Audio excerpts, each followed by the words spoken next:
সকলোকে নমস্কাৰ আৰু নতুন এটা ভিডিঅ'ত আপোনালোকক সকলোকে স্বাগতম। আৰু এইফালে মই কি বনাওঁ তাকে ৰেচিপি এটা বনালোঁ, মানে কি বনাইছোঁ। আৰু এইফালে ল'লোঁ সৰিয়হখিনি তিয়াই ল'লোঁ আৰু ধুনীয়াকৈ চাকনি চাকি লৈছোঁ মই, তেতিয়া সৰিয়হ এটাও নপৰে। আৰু এইফালে চজিনা কাটি ল'লোঁ আৰু ধুনীয়াকৈ সৰিয়হ আৰু চজিনাই বনাম। আৰু এইফালে লৈছোঁ আদা, নহৰু, কেঁচা জলকীয়া, পিঁয়াজ, গোটেইখিনি মিক্সিত পিচি ল'ম মই। এতিয়া মিক্সি লৈ ল'লোঁ, মিক্সি দি দিছোঁ মই, আদা দিলোঁ, তাৰপাছতে দিম এতিয়া পিঁয়াজ দিম, এতিয়া নহৰু, তাৰপিছতে কেঁচা জলকীয়া দিম।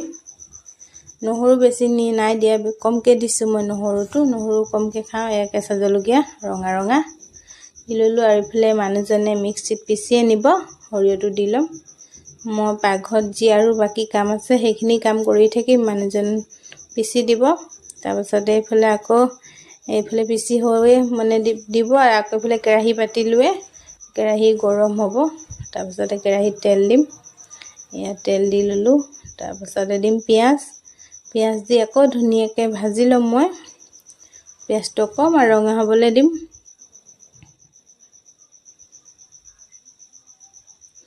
ধুনীয়াকৈ ভাজি লৈছোঁ। আৰু এইফালে সৰিয়হটো পিচি আনিলে মানুহজনে, আৰু সৰিয়হটো সৰহ হ'ল বাৰু, হ'লেও মই গোটেইখিনিয়ে দি দিম, খাবলৈ ভাল লাগিব। আৰু এতিয়া সৰিয়হ আৰু পিঁয়াজটো ধুনীয়াকৈ ভাজি ল'ম। আৰু এইটো ভিডিঅ' বনোৱা দিন হ'ল, আজি এমাহ হোৱা নাই, কিন্তু মই এডিটেই কৰা নাই। এডিট কৰিলে দিব পাৰিম, সেইটো কাৰণে। আৰু ৰেগুলাৰ ভিডিঅ' বনাব পৰা নাই। আৰু দিছোঁ ইয়াত জলকীয়া গুড়ি অকণমান আৰু জিৰা গুড়ি অকণমান দিছোঁ, তেনেকৈ একো মছলা দিয়া নাই মই। আৰু এডিট কৰিবলৈ কি হয়, গাটো বেয়া থাকে, কেতিয়াবা সময়ো নাথাকে, সেইকাৰণে এডিট কৰিব নোৱাৰোঁ। আৰু এয়া যোনখিনি মিক্সিত লাগি আছিলে সৰিয়হ, তাত অকণমান পানী দি আকৌ কেৰাহীটোত দি ল'লোঁ। আৰু ইয়াত দিছোঁ অকণমান হালধি গুড়া, বেছি দিয়া নাই হালধি গুড়াটো। আৰু চজিনা খাই সকলোৱে ভাল পায়, আৰু মই কেনেকৈ বনাওঁ তাকে দেখুৱাইছোঁ। আৰু সকলোৱে বনোৱাবোৰ ষ্টাইলবোৰ বেলেগ বেলেগ থাকে, মই কেনেকৈ বনাওঁ তাকে দেখুৱাইছোঁ।